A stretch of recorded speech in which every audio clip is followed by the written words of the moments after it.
बिहार में शिक्षा विभाग अकंठ यहाँ तक भ्रष्टाचार में डूबते जा रहा है, लेकिन कोई कुछ बोलने के लिए तैयार नहीं है।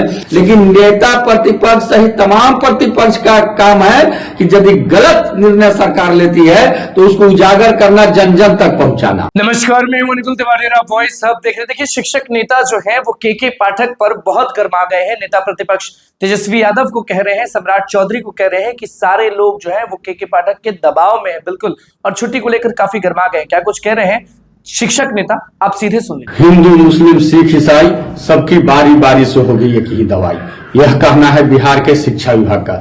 सबसे पहले हिंदुओं के पर्व रक्षाबंधन में छुट्टी खत्म किया गया विद्यालय में। उसके बाद क्रिश्चियन के पर्व गुड फ्राइडे को खत्म किया गया। उसके बाद हिंदुओं के महापर्व होली की छुट्टी खत्म किया गया। उसके बाद अब मुस्लिमों के, इस्लाम धर्म के सबसे बड़ा पर्व ईद की छुट्टी को करीब करीब समाप्त कर दिया गया है। विद्यालय में तो ईद की छुट्टी रहेगी, जो विद्यालय में शिक्षक है वो रहेंगे, लेकिन उसी विद्यालय के कुछ शिक्षक को 8 से 14 तारीख तक अपने विद्यालय से 100 किलोमीटर 200 किलोमीटर दूर प्रशिक्षण में भेजा जा रहा है। उनका ईद नहीं होगा क्योंकि वो प्रशिक्षण में रहेंगे। हम जानना चाहते हैं, हम नहीं, बिहार की जनता जानना चाहती है, बिहार के शिक्षक जानना चाहते हैं, बिहार के बच्चे जानना चाहते हैं कि क्या ईद, होली जैसे महापर्व पर अपने घर से 100-200 किलोमीटर दूर रहकर प्रशिक्षण प्राप्त करके क्या वह स्वतंत्र दिमाग से प्रशिक्षण प्राप्त कर सकेंगे? क्या वह खुली दिमाग से प्रशिक्षण प्राप्त कर सकेंगे? क्या उसका लाभ शिक्षकों को मिलेगा? क्या वो पढ़ करके जब वहां से आएंगे तो अपने बच्चे को वह उचित प्रशिक्षण के अनुरूप शिक्षा दे पाएंगे? हमें ऐसा नहीं लगता है। और लगातार शिक्षा विभाग अपने ऐसे ही कारनामों से आज सुर्खियों में बना हुआ है। एक तरफ जहां लगातार बहालियों से सुर्खियों में बना हुआ है, शिक्षा विभाग कह रहा है कि बहुत बड़ा हम काम कर रहे हैं, वहीं जो शिक्षक है, शिक्षाविद है, जो जुड़े हुए हैं, वो लगातार थाली घोटाला, बेंच डेस्क घोटाला, स्ट्रक्चर घोटाला, अब बैग घोटाला को लगातार उजागर कर रहा है। लेकिन किसी घोटाले की न तो विधिवत जांच हो रही है, न ही समुचित कार्रवाई हो रही है। लेकिन लगातार शिक्षा विभाग अपने उलूल जुलूल कारनामों से और कुछ सही कारनामों से भी लगातार सुर्खियों में बना हुआ है। समझ में नहीं आ रहा है कि बिहार का शिक्षा विभाग शिक्षा को बेहतर बनाने में, बिहार को बेहतर बनाने में लगा हुआ है या पेपर के मुख्य बिंदु बनने में लगा हुआ है। ऐसे तमाम बिंदुओं हैं, लगातार उसको चल रहा है। अब ईद की छुट्टी को लेकर हाहाकार मचा हुआ है। देखते हैं कि ईद की छुट्टी में शिक्षक अपने घर पर रहकर ईद मनाते हैं या 100-200 किलोमीटर दूर जाकर के प्रशिक्षण लेते हैं और उसको आकर के यहाँ अपने विद्यालय में उजागर करते हैं। क्या होता है यह आगे भविष्य तय करेगा, लेकिन आज तक यह तय है कि अभी ऐसा कुछ नहीं होने वाला। अभी सबको अपने विद्यालय को छोड़कर जाना पड़ेगा और प्रशिक्षण लेना पड़ेगा।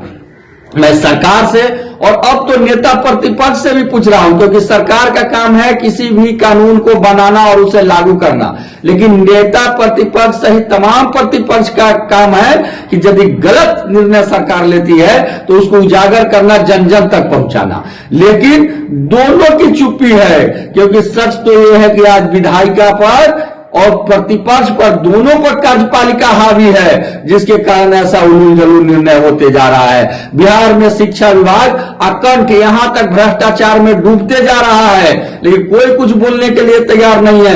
और उसी भ्रष्टाचार से ध्यान को हटाने के लिए ऐसे छोटे मोटे उलूल जुलूल निर्णय लिए जा रहे हैं, ताकि शिक्षकों का ध्यान उस पर जाए और सही निर्णय पर वह नहीं पहुंचे और सही बात नहीं कहे। तो इसी क्रम में लगातार छुट्टियां खत्म, 9 से 5 कुछ किया जा रहा है। अब देखना है कि बिहार के शिक्षाविद, बिहार के जनता, जागरूक जनता जगती है या सोए रहती है और इसको सहती रहती है। यही अब आगे जैसा वो करेंगे वैसा ही बिहार का भविष्य बनेगा। इसी के हम इंतजार में हैं। आपका केशव कुमार, प्रदेश अध्यक्ष शिक्षक संघ बिहार। तो आपने सुन लिया कि शिक्षक नेता का साफ तौर पर कहना है कि हिंदू का पर्व हो, मुसलमान का पर्व हो, किसी का भी पर्व हो, तो के पाठक जो है वो हिटलरशाही करते हैं और अपनी मनमानी करते हैं।